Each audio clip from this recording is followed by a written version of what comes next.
I froze in the doorway of my in-laws' sprawling living room, the kind with velvet curtains and antique vases that screamed old money.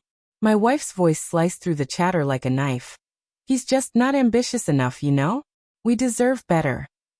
The words hung in the air, heavy as the crystal chandelier above them. My heart plummeted, a cold sweat prickling my skin. I'd come home early from work, that vague job I always described as consulting, to surprise her at this family gathering. Instead, I was the one surprised, lurking in the shadows like a ghost in my own marriage. Sarah sat on the plush sofa, her legs crossed elegantly, laughing with her brother Mark and his wife. Her hand rested on Mark's knee a beat too long, a gesture I'd dismissed 100 times as sibling affection. But now in the dim light, it looked intimate, possessive.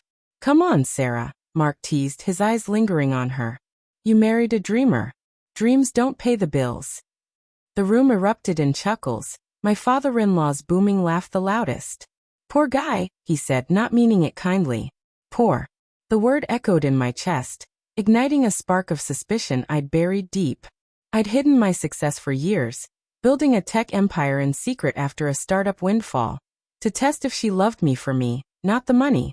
Now that test felt like a trap I'd set for myself. I stepped inside, forcing a smile that felt like cracking glass. "Hey everyone.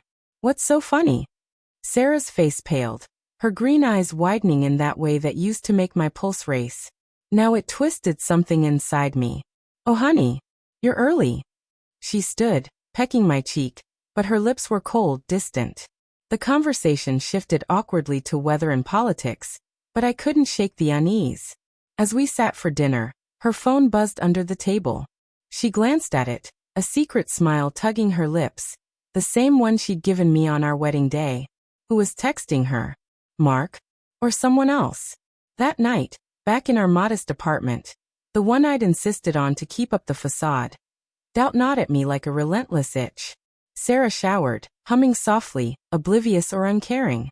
I picked up her phone, guilt warring with desperation. The password was our anniversary, trust I'd thought. Messages from him flooded the screen. "Can't wait for tomorrow. Leave him already." My stomach churned. Scrolling back, the betrayal unfolded like a nightmare script. Late-night meetups disguised as girls' nights. Complaints about my laziness, my failure to provide. Photos, intimate ones, with Mark. Her brother? No, wait. Mark was her ex from college, the one she'd sworn was ancient history. But the timestamps matched our rough patches, the arguments over money I'd engineered to gauge her loyalty. Denial hit first, a tidal wave crashing over me. This couldn't be real. We'd built a life, lazy Sundays, whispered dreams under the stars. But anger simmered beneath, bubbling up as I pieced together the clues. Her sudden interest in luxury brands, the business trips with Mark, the way she'd pull away from my touch. Heartbreak clawed at my throat. How had I missed this? The woman I loved, the one who'd vowed forever, had been eroding our foundation stone by stone. The next day, the family meeting reconvened at her parents' estate for brunch and business. They droned on about investments, eyeing me with pity. "You should get a real job, son," my father-in-law said, sipping his mimosa. Sarah nodded subtly, her hand brushing marks under the table.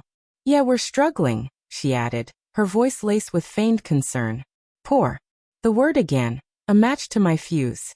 I stood, my voice steady despite the storm inside. "Actually, we're not." Confusion rippled through the room. Outside, the whir of rotors grew louder, shaking the windows.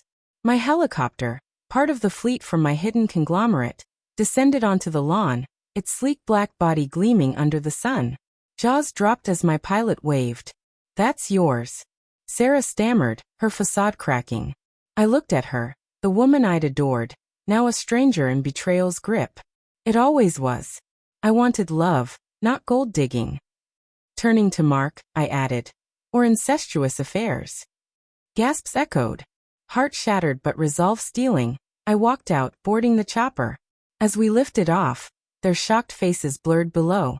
Trust collapsed like a house of cards, but in the sky, I found clarity. Betrayal's sting lingered, a scar to remind me. True worth isn't hidden. It's earned, and sometimes lost forever.